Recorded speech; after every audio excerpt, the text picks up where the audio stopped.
दोनों ने मिलकर यहाँ पे आपका आदेश था तो आप कुछ नहीं कर पाए, वो प्राइवेट ठीक आहे. पावसाळा विषय पावसाळा संपल्यानंतर ड्रेनेज व्यवस्था करणं हे ग्रामपंचायतीची सर इकडे आहे का ना, पावसाळ्यानंतर काही प्रॉब्लेम नाही. दरवर्षी आणि इन्व्हॉल्व व्हावं असं अपेक्षित आहे. सर ऐकून तर घ्या काय म्हणतात.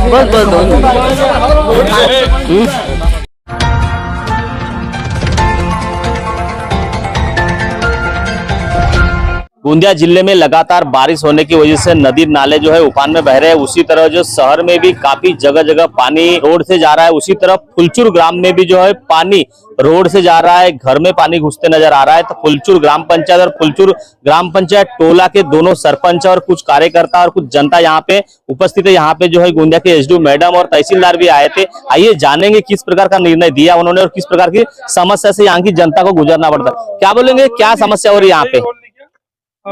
एक ग्राम पंचायत फुलचुर और फुलचुर टोला परिसर है, शिव नगर करके लिए कहा जाता है। यहाँ तीनों चारों तरफ की जो रोडे है, नाली और रोडों पे पूरा बारिश आ चुकी है। इसका जो पानी जो बहता था, सामने जो प्राइवेट लैंड है उन्होंने एक रास्ता बंद करने के कारण पानी पूरा थोप लेके बैठा हुआ है। हमने इसके मार्फत तहसीलदार और एसडीओ मैडम को भी जानकारी दी थी और वो लोग आज इस स्थल पे आए पर समस्या का निराकरण नहीं किया। उन्होंने सरपंच और सचिव महोदय को ऑफिस में बुलाया है दोनों ग्राम पंचायतों के, और उसका समस्या का हल करने मुझे नहीं लगता कि कर पाएंगे ये लोग। इसीलिए हमने कलेक्टर का कल 11 बजे का एक अपॉइंटमेंट मिला है हमें।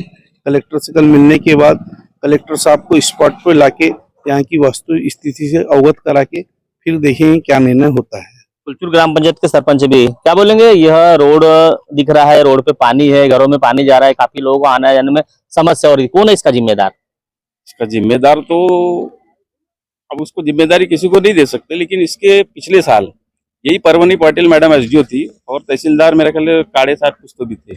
ये लेटर मैंने उनको दिया था कि भाई यहाँ पानी की समस्या है, बरसात का जो पानी आता है तो पूरा रोडों पे जाम रहता है और पानी आगे निकलता नहीं। उसकी व्यवस्था हमने पेट के सरपंच और मैंने दोनों ने मिलकर नाली का पूरा आखिरी तक के हमने अपने इलाके तक के हमने उसको नाली पक्की नाली बना के दिया। लेकिन हुआ ये कि बाद में संजू टेमरे हमारे सभापति थे, बांधकाम सभापति जिला परिषद, उनको भी बुलाया हमने। प्राइवेट जो लैंड है जिसकी चक्रवर्ती जी, उनको भी बहुत प्यार से समझाया, बोला, पर वो मानने को तैयार नहीं, टस से मस होने को तैयार नहीं। बोले मेरी प्राइवेट लैंड है, उसमें तुमको एक पानी डालने की गरज नहीं है और अभी एज इट इज पड़ी है, उसका कोई यूज नहीं है उसको। हमने ये सब ऑफिशियल कार्रवाई करने के बाद में पिछले बार परवनी पाटिल यही मैडम एसडीएम मैडम थी, इन्होंने हमको लेटर दिया है कि बोले तुम 100 गड्ढा खोदो। हमने बोले 100 गड्ढा खोदेंगे, नाली पूरी पैक करो, खोदेंगे वहां तक ठीक है, लेकिन वो 100 गड्ढे का पानी सिर्फ घर का पानी जाएगा। लेकिन ये बरसात का जो पानी अभी तो परेशानी हो रही है, भरी है रोड रास्ते, ये पानी कहाँ जाएगा? उसका सोल्यूशन अभी भी आने के बाद में नहीं निकाल पाया और स्पॉट पे भी नहीं गया जहाँ एंड पॉइंट होना चाहिए। ये तो पप्पू भैया ने बुलाया है उनको समस्या देख के, लेकिन हमने इसके पहले भी कर चुके हैं। उनका लेटर है मेरे पास कि आप 100 गड्ढा ही खोदो, नाली की जरूरत नहीं है। 3 साल से वही काम हो रहा है। हम 3 साल से वही कर रहे दोनों मिलके, लेकिन इसका सोल्यूशन ना अपर लाइन दे रही है ना कुछ का। कल कलेक्टर का टाइम दिया हुआ है, कलेक्टर साहब का, देखते कल क्या निर्णय निकलता है। अच्छा ये बताओ, ये मेरे को लगभग प्राइवेट लेआउट दिख रहा है, ऐसा लग रहा है मुझे प्राइवेट लेआउट। तो प्राइवेट लेआउट में जिस तरह परमिशन मिलती है, रोड हो नाली हो, उसके हिसाब से एनए वगैरह एनएटीपी जैसा रहता है वो परमिशन देते तहसीलदार या जो भी विभागीय रहता है। तो यहाँ पे मुझे कुछ दिखते नहीं नजर नहीं आ रहा, तो इसके लिए क्या बोलेंगे आप? जी सर, बराबर है आपकी बात। एनएटीपी होने के बावजूद भी नाली रोड रास्ते होना चाहिए, लेकिन हमने भी सरपंच साहब के साथ में कल जाके देखे, पप्पू भैया के साथ में जाके देखे उस तरफ, तो वहां तक तो नाली बनी हुई है, लेकिन सामने जिसका लैंड है उसने अड़ा के रखा हुआ है। वो अपनी अड़ी पे है कि मैं पानी नहीं जाने दूंगा। इसके लिए आगे फिर एसडीएम साहब को बुलाया, तहसीलदार साहब भी आए, लेकिन उन्होंने स्पॉट पे जाने से भी मना कर दिया। ये कौन सा तरीका हो गया? ये तो बात आपकी ठीक है, पर जो लेआउट डालता है उसने रोड नाली लाइट ये व्यवस्था करता है, उसके बाद ग्राम पंचायत के हस्तक्षेप में जाते हैं तब रोड नाली बनाते हैं। पर यहाँ पे तो जिस तरह लेआउट जिनने किया था वो दिख नहीं रहा है ना, इसके लिए क्या बोलेंगे आप? फिर एनएटीपी कैसे पास होता है? हाँ, यहाँ लेआउट है भी नहीं, वहाँ पर भी लेआउट नहीं है। ये मकान जब बने तो फिर किसकी जमीन में बने? ये सब अलग ही है। सब लाइटिंग किसी ने बेचा होगा ना, बेचे हैं, तो बेचने वाला क्या करता है? रोड रास्ते नाली बना के देता है ना। कुछ लोगों ने बना के दिए ना, लेकिन बाकी जो ऊपर का सांड पानी जो ऊपर का आ रहा है, सांड पानी तो थोड़ा थोड़ा करके निकल जाता है, लेकिन ऊपर के जो पानी अभी जमा हो रहा है रोड रास्ते पे आप देख रहे हैं, बस इसी की समस्या है ना। ये तो निकल जाने दे, कम से कम 4 महीने के लिए तो खोल दे, बाद में तो कुछ ना कुछ निर्णय निकल ही जाएगा। क्या बोलेंगे? अभी तहसीलदार साहब यहाँ दिख रहे थे और एसडीओ मैडम भी दिख रहे थे, क्या आश्वासन दिया उन्होंने? नहीं, आश्वासन तो केवल ये दिए कि अभी उन्हें कि आपके जो पानी भरा हुआ है, ये जो पानी आपका प्राइवेट लैंड में जा रहा है, उसमें अपन अभी कुछ कर नहीं सकते। आइए देखते हैं, मीटिंग करते हैं। हमारे दोनों सरपंच महोदय को बुलाए हैं उनने, और उनके साथ वार्तालाप ही करेंगे, और उसके ज्यादा कुछ नहीं होने वाला। आश्वासन दिए हैं, उससे ज्यादा कुछ नहीं है। और रही बात यहाँ पे प्लॉटिंग की, तो प्लॉटिंग सब पुराने हैं। पुराने हिसाबों से जो नालियां थी वो उन्होंने अपने अपने क्षेत्र में निकाल के रख दिए थे। अब आगे जैसे से बाद में जो प्लॉटिंग हुई है, उनको प्रॉपर नालियां निकाल के देने का था, वो हुआ है। लेकिन लास्ट तक जहां तक प्लॉटिंग हुई है, वहां तक तो नालियों का प्रावधान बना दिया अपन ने।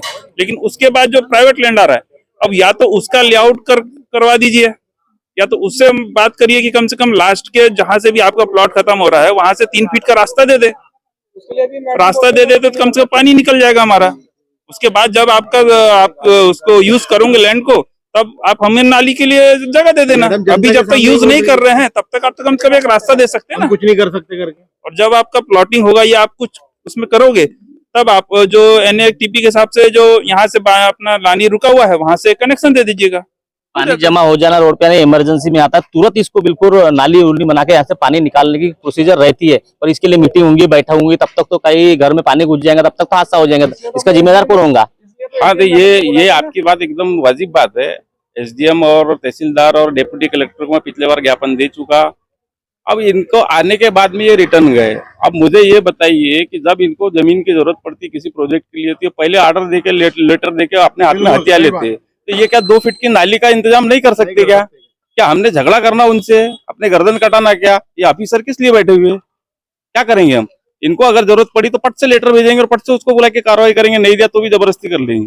2 फीट की नाली का सवाल है, कर सकते हैं। पूरे गांव की समस्या है। गांव की समस्या पूरे। क्यों नहीं करते होंगे पानी निकासी के लिए तुरंत उपाय? क्या कारण हो सकता है? अरे टाल मटोल वाला काम है SDO तहसीलदार का। हमारे सरपंच साहब ने और ये बावनकर सर ने काफी व्यवस्था की है लास्ट टाइम, 2-3 साल से कर रहे हैं, बट उनके तरफ से ऑर्डर ही नहीं आ रहा है। ये टाल मटोल का काम कर, सपोर्ट नहीं कर रहे। क्यों नहीं कर रहे होंगे? क्या हो सकता है इसके पीछे का कारण? मालूम नहीं सर, वो नहीं क्या बोलते हैं कि नहीं क्या प्राइवेट लैंड है, इसमें मैं कुछ नहीं कर सकती। वो उन्होंने पिछले बार बोले थे कि सांड पानी की व्यवस्था नहीं क्या मालूम आपको इसमें करो, लेकिन सांड पानी नहीं क्या मालूम है, व्यवस्था हम कर लेंगे, उसकी व्यवस्था है। लेकिन जो नेचुरल पानी आता है, वो जाने के लिए हमको जगह होना ना। और सामने जो प्राइवेट लैंड है, उसको हम बोलते हैं थोड़ी सी जगह दो। वो बोलता मैं नहीं क्या मालूम है, जगह देता नहीं, वो आ जाता है, खड़ा हो जाता है, गाली गलौज करता है। हमने 2 बार फुलचूर सरपंच और हमने फुलचूर टोला सरपंच ने हमने सब वहाँ पे JCP लेके गए, वहाँ पे हमने खोदे भी। वो आया तुरंत में गाली गलौज किया, बांध बंद कर दो, ये कर दो। बांधकाम सभापति संजू टेमरे भी आए, उन्होंने भी देखे, उनको भी नहीं क्या मालूम, उन्होंने उल्टा सीधा बोल के नहीं क्या मालूम, वापस नहीं क्या मालूम भगा दिए। उसके बाद में हमने आज SDM मैडम को बुलाए और उनको हमने बोले वहाँ स्पॉट तक चल के देखो। उन्होंने सीधा इनकार कर दिया, मैं आती नहीं और मेरे इसमें है ही नहीं और मैं उनको ऑर्डर दे नहीं सकती। उनका नहीं क्या पिछले बार भी, पिछले साल भी उन्होंने ऑर्डर दिए है कि ये प्राइवेट लैंड पे नहीं क्या सांड पानी की व्यवस्था मैं बोल नहीं जाने नहीं देती करके, ऐसा ऑर्डर नहीं दे सकती। लेकिन नेचुरल पानी है, नेचुरल पानी है, जैसा नहीं क्या मालूम है प्राइवेट लैंड रहता है या कृषक जमीन रहती है, तो अपनी पांदन या थोड़ा सा पानी आने जाने के लिए थोड़ा कुछ तो रहता है ना, वो हमको सजेस्ट करेंगे तो हम सब कुछ करेंगे। अंडरग्राउंड पाइपलाइन तो कर सकते हैं ना प्राइवेट लैंड से भी? वो कुछ नहीं करने दे रहा है। जब तक हमने क्या, जब हमने ने क्या अपने लेवल पे कर लिए, जब हमारी बात वो नहीं मान रहा था, तभी तो हम ऊपर तक गए ना। SDM मैडम को इसलिए बुलाए थे कि आपने क्या हमको सजेस्ट करो, हम उस हिसाब से। तो मैडम वहाँ तक आने के लिए प्रशासन कोऑपरेट नहीं कर रहा है आप लोग को? कोऑपरेट नहीं कर रहा है। ये सब लोग खड़े थे, इनके सामने मैडम बोल के गई है कि मैं वहां तक आती नहीं, आप मेरे ऑफिस में आओ, सरपंच और सचिव दोनों ग्राम पंचायत के, वहां पे बैठ के अपन बात करेंगे। अब यही बात हम 2 साल से जाके उनको बता रहे हैं, उन्होंने लिखित में भी दिए है। अब वही बताए कि हमको क्या करना है। कुल मिलाकर टाल मटोल वाला काम है, बाकी कुछ नहीं प्रशासन का। लोगों को गुमराह पानी निकासी होना चाहिए यहाँ से, तुरंत होना चाहिए। हाँ तुरंत होना चाहिए। और उसने रास्ता देना चाहिए 2 फीट का। सर यही तक नहीं है, वो उधर तक है, पूरा आखिरी तक है पानी। अगर वो नाले और कई लेडीज गिर चुकी है, कई बच्चे गिर चुके हैं। स्कूल से आने जाने वाले को बताइए, यहाँ पर यहाँ गाड़ी रोका तो बच्चा यहाँ से कैसे जाएगा, आप ही बताइए थोड़ा। नाले का पानी है तो अपना नाले का पानी समुद्र को जाएगा, समझो नदी को जाएगा, लेकिन नाले का पानी तो नाले को जाएगा ना, नाला नजदीक है, वहाँ देना चाहिए रास्ता। उसमें मिल रहा है तो ये एरिया के लोगों ले। तो देख सकते हो इस प्रकार की यहाँ समस्या बता रहे हैं। देख सकते हो पानी रोड पे जमा है, देख सकते हो मोटरसाइकिल आ रही है, किस तरह मोटरसाइकिल आ रही है, स्कूल कॉलेज के बच्चे पढ़ने कैसे जाएंगे, यहाँ से आने जाने वाले लोग कैसे जाएंगे, ये सबसे बड़ा एक सवाल खड़ा किया जा रहा है। आप देख सकते हो पानी किस तरह है यहाँ पे रोड पे, और आने वाली बारिश लगातार अगर आ गई तो यह जो फुलचूर टोला है, फुलचूर का शिवनगर है, यह लगभग जो है पानी में ही पूरा बसा रहेगा और कई घरों में पानी घुसने की वजह से घरों का भी नुकसान हो सकता है। ऐसा यहाँ पे जो पूरा पानी रोड पे जमा होने के कारण जो है जनता यहाँ की आक्रोश है। यहाँ पे तहसीलदार और एसडीओ मैडम आए थे, पर उन्होंने जो आश्वासन देना चाहिए जिस प्रकार का वो आश्वासन नहीं दिए, ऐसा यहाँ की जनता और सरपंच का कहना है। उन्होंने कहा कि ऑफिस में आइए, ऑफिस में आकर मीटिंग वगैरह करेंगे, बातचीत करेंगे, उसके बाद जो है निर्णय लेंगे। पर कहीं भी पानी अगर आता है, कहीं भी पानी अगर घुसता है तो उसका इमरजेंसी तात्पुरता जो उपाय है करते हैं, पर यहाँ तात्पुरता उपाय क्यों नहीं कर रहे हैं, क्या राजकारण है, ये सबसे बड़ा सवाल खड़ा किया जा रहा है। अब खबर प्रकाश होने के बाद शासन प्रशासन क्या दखल लेते हैं, फुलचूर ग्राम पंचायत, फुलचूर टोला, यह ग्राम पंचायत के जो शिवनगर जो वासी है, यह पानी से मुक्ति मिलती है नहीं मिलती, ये देखने वाली बात होगी। महन लिल्लारे, न्यूज प्रात मीडिया, गोंदिया।